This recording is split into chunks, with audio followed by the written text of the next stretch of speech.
That same year, Mortal Kombat came out, and you'd think we would have learned our lesson with Street Fighter. But the fact is, the advertising for this movie was actually pretty good. It looked just like the game, the special effects were kinda cool, and it had that techno beat you could never get out of your head. We went into Street Fighter knowing it was gonna be bad, but for Mortal Kombat, we were suckered in. So what's the main problem with this film? 4 more syllables. PG-13. The game was one of the most violent bloodbaths that ever hit the arcade, and we all knew there was no way they could fit all that gore into a PG-13 movie.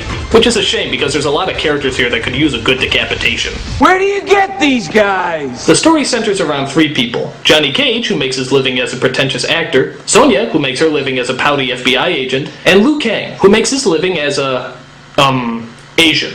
Accompanying them is a mystical something or other known as Raiden, played by Christopher Lambert, who sounds a little bit like Peter Lorre after drinking a million sandpaper martinis. The great tournament was too much responsibility. Responsibility! They're summoned to do battle in a supernatural tournament known as Mortal Kombat, spelled with a K, not a C. Because it's more threatening? All of them entered the tournament for different reasons. Sonya, because she's after a killer named Kano, Johnny Cage, because he thinks it'll help his career, and Liu Kang, because he's Asian. All these characters are pretty annoying, but it's Johnny Cage's one-liners that really make you want to kill yourself. You want me to carry your luggage? I pay money, you carry the bags. Oh, thank God I didn't ask him to park the car. The tournament is run by the soul-sucking psychopath Shang Tsung, and of course his goal is to, that's right, take over the world. Of course! Where the hell are we? Do I look like your travel agent? We find out later that Kano is actually working for Shang Tsung and is ordered to defeat Sonya at the tournament. Like most of the characters in this movie, this guy could have been really cool, but unfortunately, he talks. You know, one-on-one, man-to-man, hand-to-hand. Oh, come on, I just got done watching Van Damme. Don't put me through another annoying accent. Almost lost my legs. I know the feeling. He's also accompanied by fighter Sub-Zero, who gives new meaning to the term cold shoulder, and Scorpion, whose hand looks like a vagina being penetrated. Well, it does! Disgusting. Both these characters are pretty cool, but maybe that's because they don't talk throughout the entire movie. For all we know, they could have Jamaican accents or something. Who's the big hot bag of bear who doesn't bathe and doesn't care? Then there's also the creature known as Goro, who's also serving Shang Tsung. And let me tell you, you can really tell he's been working on his forearms. He's said to be an alien prince, but I don't know, I think he looks an awful lot like the human prince to me. He's a pretty decent effect, despite the fact that his lip movements are about as accurate as a sock puppet's. This puny mortal will be no crumb. Oh, wait a minute, Cage is about to do something funny.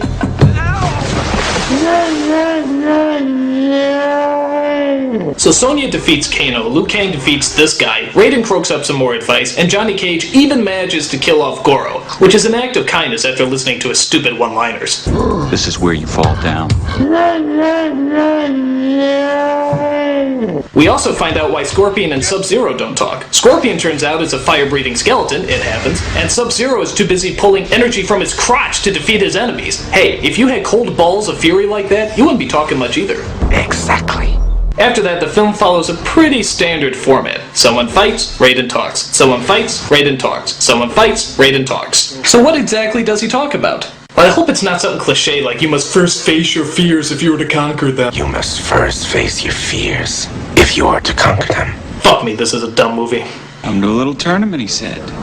Be good for the career, he said.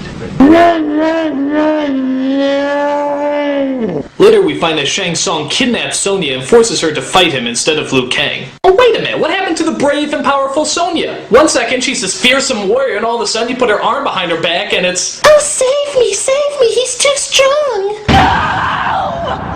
It's okay, you know, you'll get out of it. Let me go! Alright, just calm down, you'll think of something. Okay, chill! I mean, Jesus, you're an FBI agent. It's your job to get out of situations like this. Maybe I should tell her she's not going to be in Mortal Kombat 2. That'll cheer her up. Get over yourself. Looking for guidance, our two heroes turn to Raiden for some helpful advice. I have nothing further to teach you. Oh, now you shut the fuck up. The one time we actually need your advice and you have none to give. What kind of Highlander are you anyway? Sorry. The least you can do is tell us where he's taking her. The Emperor's castle. The Emperor's asshole? Actually, he was referring to the mystical realms of Outworld. And no, that is not another name for San Francisco. This horrifying dimension has the incredible terror of knocked over statues, and some more knocked over statues. Oh, and a creature known as Reptile, who's kinda like a mix between Finding Nemo and Satan's ass. Ooh! I hope this leads to another pointless action sequence! It does! I love meaningless violence with no rhyme or reason. It reminds me of just how boring the human imagination really is. Brilliant. After we see Sonya dressed up in a skimpier costume, which is questionable but not problematic, Shang Tsung enters with a bunch of hooded servants, and we all know how this works. Alright, the good guys are gonna be in the robes, they keep their head down so you don't see them, yeah, okay, they're walking through, okay, make the evil speech, we all know the good guys are gonna pop up any minute, you know, can we just move this along a little bit? How long do we have to wait here? Yes, I know you're very evil and everything, come on, can they just pop out anytime? I mean, can you just hurry up and send in the clowns? They're already here. Hooray! Let's celebrate with more fighting!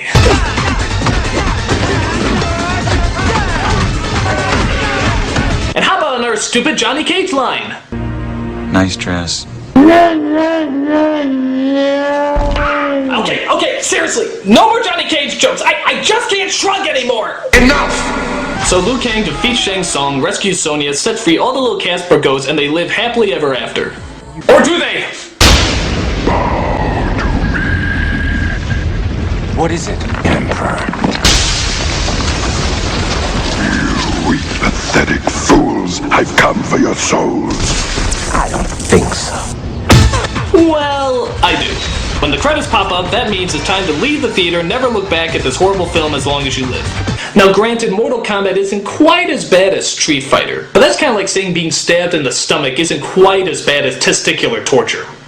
Bottom line, these movies suck. The games are great, but these movies suck. They're horrible. They're horror-terrible. If I had a choice of seeing these movies again and crawling across a street of broken glass on my belly with my thigh open, only to be greeted by a pack of rabid wolverines who not only want to eat me, but also rape me, I'd probably see the movies again. But it's close. Very, very close. Like a gnat's wing. I'm a nostalgia critic. I remember it, so you don't have to.